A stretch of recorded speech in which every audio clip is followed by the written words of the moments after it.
आपको बता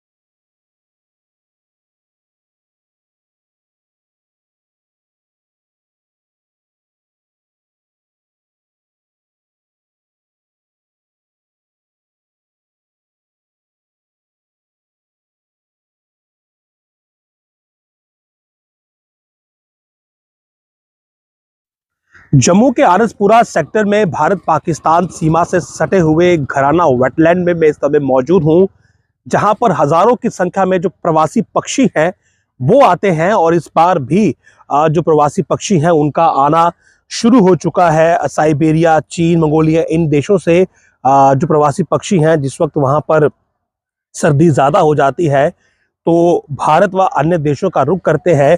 और बार हेडेड गीज जो हैं वो यहाँ पर सबसे ज्यादा आते हैं और उनकी लैंडिंग जो है वो यहाँ पर एक खूबसूरत नज़ारा रहती है। उसके बाद इस वेटलैंड में वो अपने दिन का समय व्यतीत करते हैं, उसके बाद वापस लौट जाते हैं। तो घराना वेटलैंड का विस्तार भी किया गया है और काफ़ी ज़्यादा जो जगह है वो इसके अंदर जोड़ी गई है, वेटलैंड को बढ़ाया गया है। और इसी के चलते जो बार हेडेड गीज है वो थोड़ा सा आपको यहाँ से दूर दिखाई दे रहे हैं, लेकिन विस्तार के साथ साथ उम्मीद ये है कि पक्षियों की संख्या में भी इजाफा होगा। तो घराना वेटलैंड जो कि जम्मू से आउटर यानी कि आरसपुरा में है और बिल्कुल भारत पाकिस्तान सीमा से सटा हुआ है, तो वहाँ की एक अद्भुत खूबसूरती। और अगर जम्मू के टूरिज्म की बात करें तो जम्मू के टूरिज्म में एक अलग ही चैप्टर जो है वो घराना वेटलैंड से जुड़ता है। पक्षी प्रेमी जो है वो यहाँ पर बड़ी संख्या में आते हैं और पक्षी प्रेमी अक्सर जब यहाँ पर आते हैं तो अपने कैमरास के साथ जो फोटोग्राफी है वो यहाँ पर करते हैं। इस प्रकार देखिए ये कैमरास यहाँ पर लगाए गए होते हैं और पक्षियों के फोटोज लिए जाते हैं। पक्षियों पर रिसर्च करने वाले लोग भी यहाँ पर आते हैं। कई बड़े शैक्षिक संस्थान जो है, यूनिवर्सिटीज के जो प्रोफेसर हैं उनकी शोध यहाँ पर रहती है और बाकायदा दूरबीन के साथ जो है वो पक्षियों को देखा जाता है कि आखिर कौन सा पक्षी जो है वो यहाँ पर लैंड कर रहा है, क्या किसी नई प्रजाति का पक्षी यहाँ पर आया है या फिर नहीं।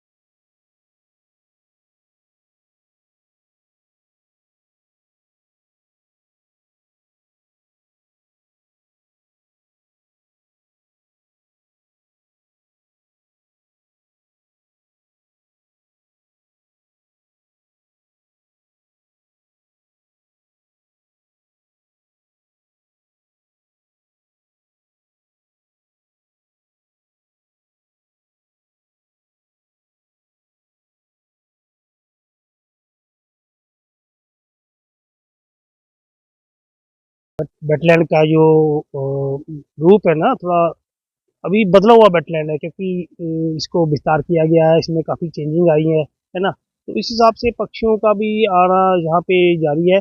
अभी तक 2-2.5 हज़ार तो बार हेडेड गीज, जो दुनिया में सबसे हाइट पर उड़ने वाला पक्षी है, यहाँ पे लैंड हो चुका है और लोग भी इसको देखने के लिए आ रहे हैं। तो इसके अलावा जो इंडियन स्पॉट बिल डक है उसमें बड़ी चेंजिंग आई है। इंडियन स्पॉट बिल डक हमारे नदी नालों में होती है अक्सर, लेकिन जब से ये वेटलैंड इसका थोड़ा इसका वेटलैंड का रूप जो बदला है, तो कंजर्वेशन यहाँ पे बड़ी है। तो इंडियन स्पॉट बिल डक का भी यहाँ पे जो ना बसेरा वो बड़ा है यहाँ पे, इसकी संख्या में एकदम से वृद्धि हुई है।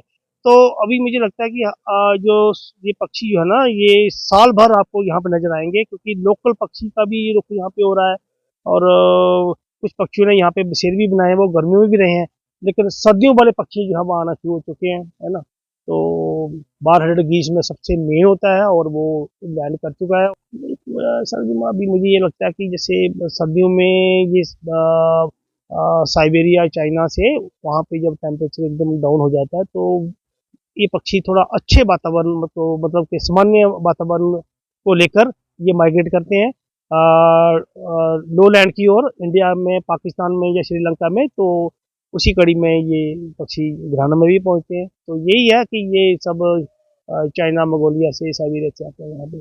कब इनका लैंडिंग शुरू होता है, कितने देर तक? पक्षियों की नज़र, जो पक्षी प्रेमी हैं उनकी नज़र में तो पक्षियों का आना सितंबर महीने में शुरू हो जाता है ना। तो फिर इनकी कई वैरायटी आती जाती रहती हैं कम संख्या में, है ना। लेकिन इसका जो मतलब कि सीजन होता है, जो पीक सीजन है वो नवंबर से शुरू होता है। नवंबर से अनबर अप्रैल तक ये पक्षी यहाँ पे बने रहते हैं और अप्रैल महीने में फिर इनकी वापसी जो है वो अपने वापसी हो जाती है इनकी।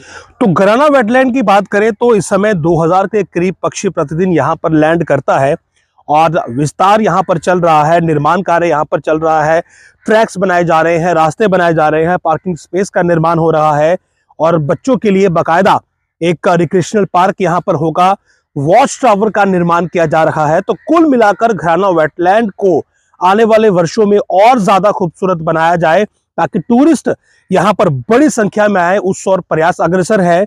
और मौजूदा समय में 2000 के करीब पक्षी यहाँ पर प्रतिदिन लैंड कर रहा है। तो आप लोगों के लिए ये उपयुक्त समय है, अगर आप भी बर्ड लवर हैं और इस अद्भुत नज़ारे का लुत्फ उठाना चाहते हैं तो यही समय है, दिसंबर से लेकर मार्च अप्रैल तक का।